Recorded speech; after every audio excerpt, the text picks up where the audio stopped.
सही प्यारे विद्यार्थियों को मेरा नमस्कार। उम्मीद है आप लोगों की बोर्ड एग्जाम की तैयारी अच्छी चल रही होगी और आशा कर रहे हैं कि आप लोग अपने मां बाप का सपना जरूर साकार करोगे। बस निरंतर मेहनत करते रहिएगा। और जैसा कि आज आप लोगों के सामने लेकर आया हूं भाई, फिजिक्स का चौथा सेट जिसका कोड है 346 जेबी, और इससे संबंधित बेटा कौन कौन से प्रश्न पूछे गए थे इस सेट में, उन सभी प्रश्नों को हल करेंगे। चिंता ना करिए, बहुत ही आसान भाषा में। बस आप लोग अपना साथ और प्यार इस चैनल पे बनाए रखना। चलिए अध्ययन कर रहे हैं भाई। प्रश्न नंबर पहले का क, जैसा कि आपको बेटा पता है कि पहले प्रश्न के अंदर विकल्प दे रखे होते हैं, उन विकल्प को पहले हल करेंगे। चलो सवाल बोलना है पहले का क, एक धातु के टुकड़े पर माइनस के 3.2 कूलम का आवेश है। धातु में अधिक संख्या इलेक्ट्रॉनों की संख्या है। भैया आवेश है, कैसा आवेश है? ऋण आवेश है, और ऋण आवेश है तो इलेक्ट्रॉनों की क्या होगी? अधिकता। कितना आवेश है? 3.2 कूलम। ठीक है, क्या पूछा है? कितने इलेक्ट्रॉन है? भाई इलेक्ट्रॉनों की संख्या। तो Q बराबर होता है N इंटू में E, लेकिन हमें N बताना, इलेक्ट्रॉन की संख्या बतानी है। E गुणा में है, दूसरी ओर जाके भाग में, तो N बराबर हो जाएगा Q अपॉन E। आवेश कितना है? 3.2, ऋण आवेश है, मतलब इलेक्ट्रॉनों की क्या है? अधिकता है। वटे एक इलेक्ट्रॉन पर कितना आवेश? 1.6 गुणा 10 की पावर माइनस के 19। दशमलव से दशमलव कैंसिल, 16 दूनी 32, ये माइनस के 19 ऊपर जाके बेटा किसके हो जाएंगे? प्लस के 19। तो 2 गुणा 10 की पावर प्लस के 19 इलेक्ट्रॉन। इसके अंदर भाई विकल्प कौन सा दे रखा है? देखो इसके अंदर विकल्प नंबर सेकंड सही है। कौन सा सही भाई? सेकंड। ठीक है, चलिए अब बात करेंगे खा की। खा प्रश्न बोल रहा है, किसी धारा मापी से विभवांतर का मापन करने हेतु इसमें जोड़ते हैं उच्च प्रतिरोध श्रेणी क्रम में। क्या करेंगे भैया? इसका विकल्प नंबर पहला सही है, उच्च। हम प्रतिरोध जोड़ देंगे श्रेणी क्रम में। ठीक है, धारा मापी से विभवांतर का मापन करने के लिए बेटा हम इसे उच्च प्रतिरोध को श्रेणी क्रम में जोड़ देंगे। ठीक, उसके बाद ग बोल रहा है भाई, विद्युत चुंबकीय तरंगों में वैद्युत एवं चुंबकीय क्षेत्र सदिशों में कलांतर होता है। देखिए जो कलांतर होता है वह बेटा 0 अंश होता है। कौन सा होता है? 0। अगर बेटा यहां पर पूछता तरंग संचरण की दिशा बेटा एक दूसरे के कैसे होती है? बेटा ये लंबवत होती है, लेकिन यहां कलांतर कितना होगा? 0। ठीक है, उसके बाद अगला प्रश्न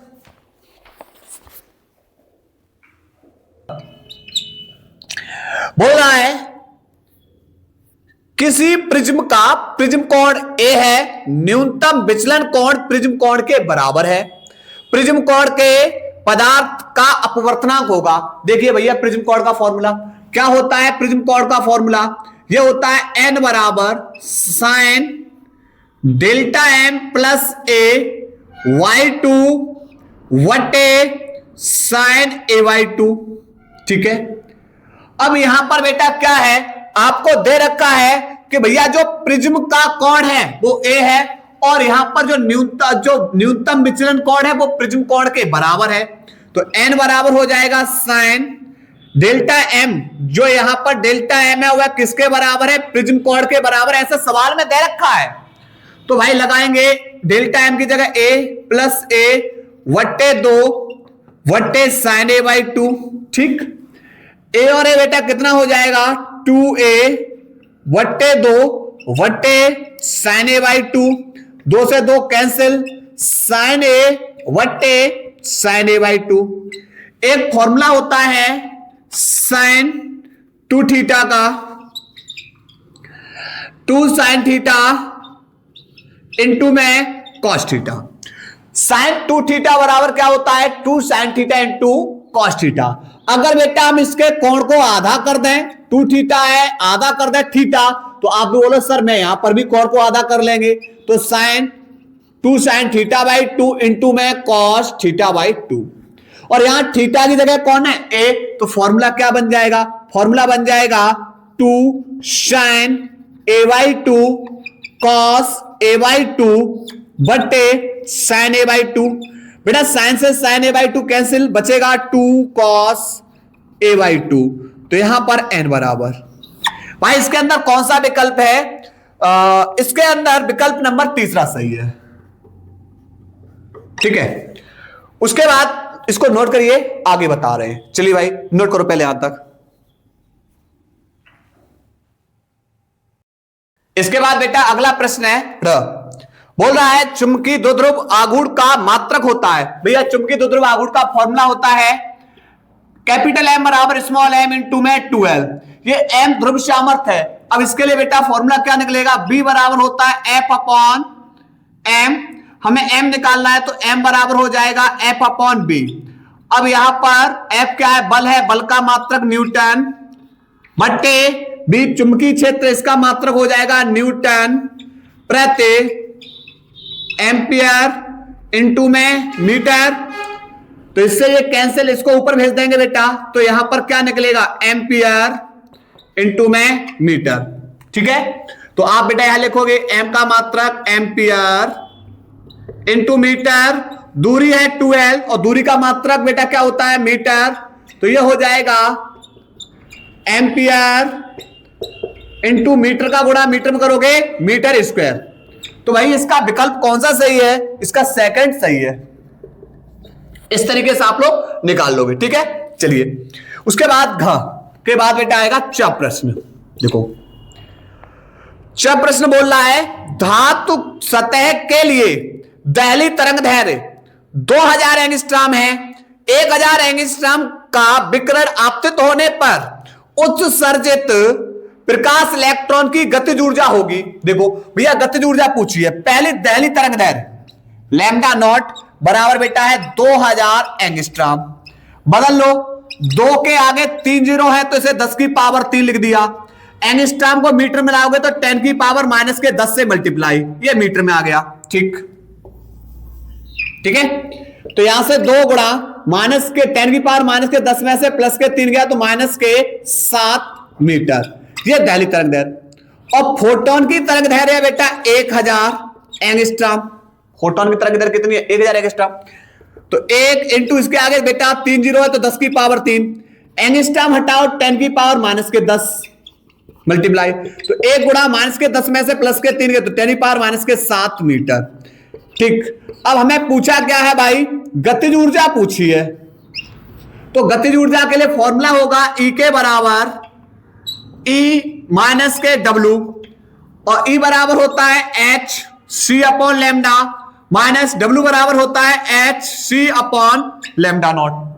ठीक है, अब यहीं से कर लो, कॉमन कौन आ जाएगा भाई, SC कॉमन आ जाएगा, तो यहां पर बचेगा 1 बट्टे लैम्डा माइनस के 1 बट्टे लैम्डा नॉट। ठीक है, इधर हल कर दे रहे। ठीक है, तो यहां से अब लगाओ मान, H हमारा है प्लांक नियतांक जिसका मान है 6.62 इंटू 10 की पावर माइनस के 34। C प्रकाश का वेग है जिसका मान है 3 गुणा 10 की पावर 8 कोष्टक में 1 बट्टे लैम्डा, लैम्डा का मान 1 गुणा 10 की पावर माइनस के 7 माइनस लैम्डा नॉट का मान 2 गुणा 10 की पावर माइनस के 7। ठीक है, 3 दूनी 6, यहां पर तिरछक 18 और तिरछक 18 और 1 19 इंटू 10 की पावर माइनस के 34 इंटू 10 की पावर 8 कोष्टक में लासा आ जाएगा बेटा 1 गुणा 10 की पावर माइनस के 7 एक कोष्टक में, दूसरे में 2 गुणा 10 की पावर माइनस के 7 लासा ले लिया, तो इससे ये कैंसिल हो जाएगा बच्चा बेटा 2 गुणा 10 की पावर माइनस के 7 माइनस इससे ये कैंसिल बचेगा 1 गुणा 10 की पावर माइनस के 7। ठीक, तो यहां पर हो जाएगा 19.86 गुणा 10 की पावर माइनस के 34 इंटू 10 की पावर 8। 10 की पावर माइनस के 7 कॉमन आ जाएंगे। ठीक है, तो यहां बचेगा 2 में से 1 गया बेटा, कितना बचेगा 1 बट्टे 1 गुणा 10 की पावर माइनस के 7 इंटू 2 गुणा 10 की पावर माइनस के 7। तो इससे ये कैंसिल, माइनस के 7 ऊपर जाके प्लस के 7 हो जाएंगे। ठीक है, तो ये हो जाएगा और 2 से काट लेंगे इसको, तो 2 से कट जाएगा, 2 ने 18 पॉइंट, 2 ने 18 और 2 तिया 6। तो ये आंसर आएगा बेटा 9.93 इंटू माइनस के 10 की पावर माइनस के 34 इंटू 10 की पावर 8, और ये माइनस के साथ ऊपर जाएगा प्लस के साथ, 10 की पावर प्लस के साथ।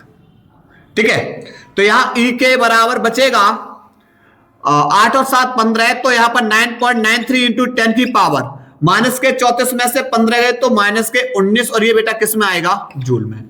कौन सा विकल्प है भाई, देखते हैं। चलो हाँ, लेकिन इसमें बेटा इलेक्ट्रॉन वोल्ट में दे रखा है। किसमें दे रखा है, इलेक्ट्रॉन वोल्ट में।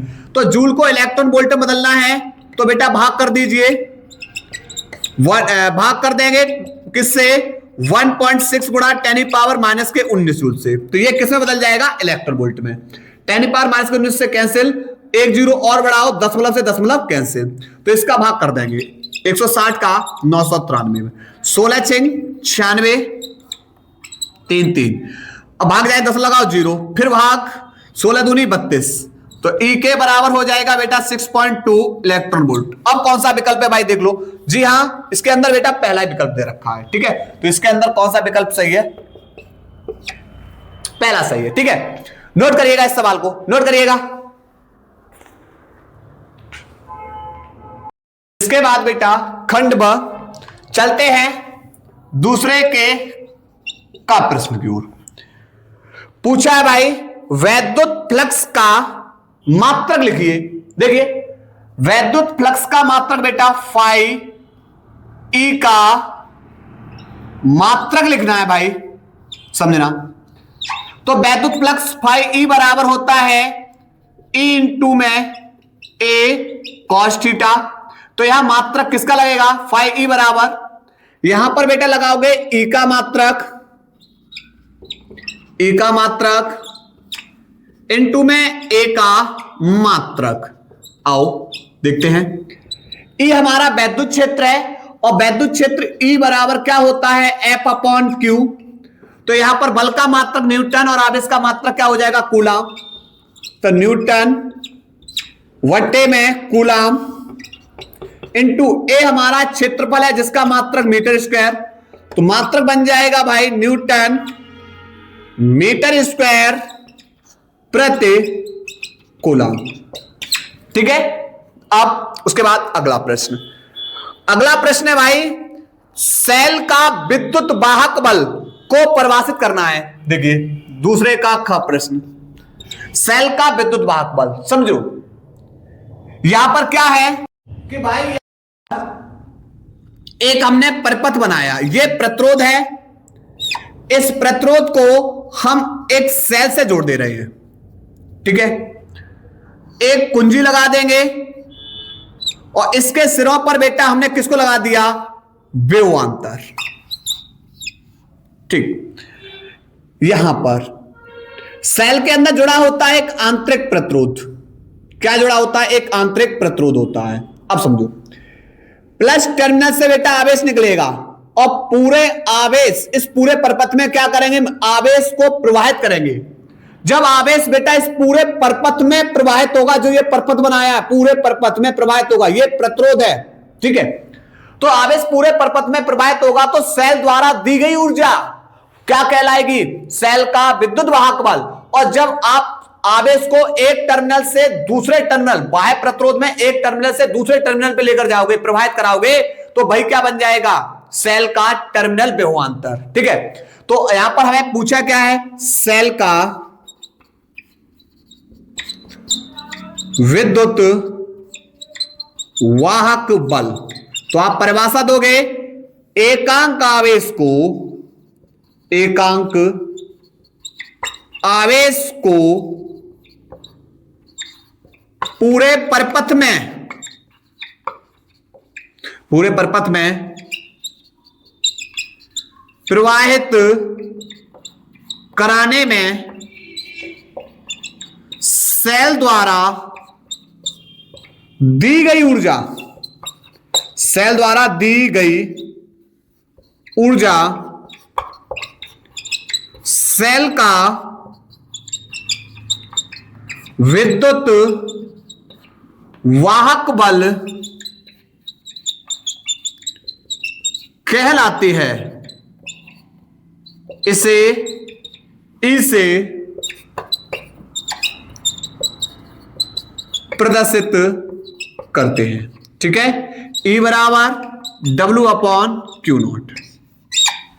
ठीक, पूरे परपथ में हम सेल द्वारा हम क्या करेंगे, आवेश को दी गई ऊर्जा और पूरे परपथ में आवेश क्या होगा, प्रवाहित होगा। तो भाई क्या बन जाएगा, सेल का विद्युत वाहक बल। ठीक है, नोट करिए, इसके बाद आगे हल करा रहे, नोट करो भाई।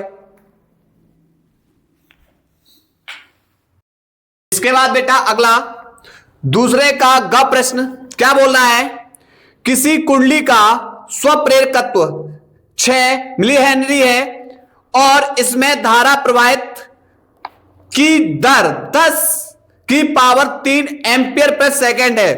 कुंडली में उत्पन्न प्रेरित विद्युत वाहक बल ज्ञात कीजिए। देखो, सबसे पहले आपको बेटा स्वप्रेरकत्व दे रखा है L बराबर दे रखा है 6 मिली हेनरी, तो मिली को हटाएंगे 10 की पावर -3 से मल्टीप्लाई कर देंगे, ये हेनरी में आ जाएगा। उसके बाद धारा जो प्रवाहित, धारा परिवर्तन की जो दर है वो 10 की पावर 3 एम्पियर प्रति सेकेंड है। विद्युत वाहक बल पूछा है, तो E बराबर होता है L इंटू में delta I upon delta T।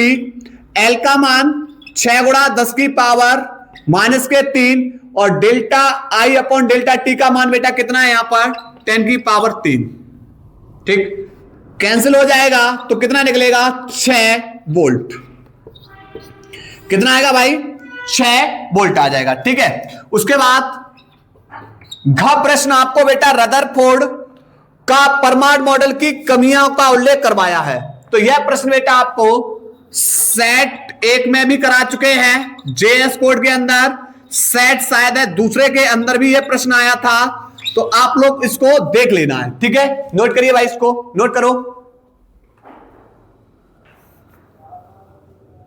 इसके बाद बेटा दूसरे का प्रश्न क्या बोल रहा है, शुद्ध अर्धचालक का तापक्रम 0 केल्विन है, इसकी चालकता पर टिप्पणी कीजिए। देखो क्या है, परम ताप जब हमारा 0 केल्विन होता है तब जो अर्धचालक होता है ना, अर्धचालकों का जो चालन बैंड होता है वह कैसा होता है, पूर्णतः रिक्त होता है। देखो यहां पर यह हमारा है क्या, संयोजी बैंड, संयोजी बैंड है, और यह हमारा क्या है भाई, ये चालन बैंड है, चालन बैंड।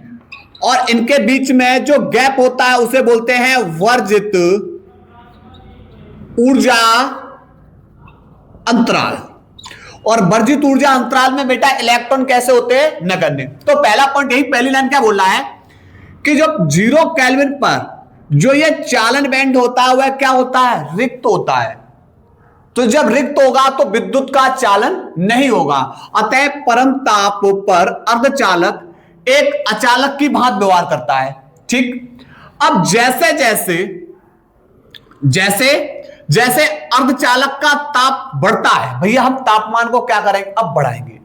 तो तापमान को बढ़ाने पर क्या होगा, ये जो वर्जित ऊर्जा अंतराल है, जो गैप है, वो कम होता जाएगा और यहां से संयोजी बैंड से कुछ इलेक्ट्रॉन बेटा किसमें जाना शुरू होंगे, चालन बैंड में जाना शुरू होंगे, और जिसके फलस्वरूप अर्धचालक की क्या होती है, चालकता बढ़ जाती है।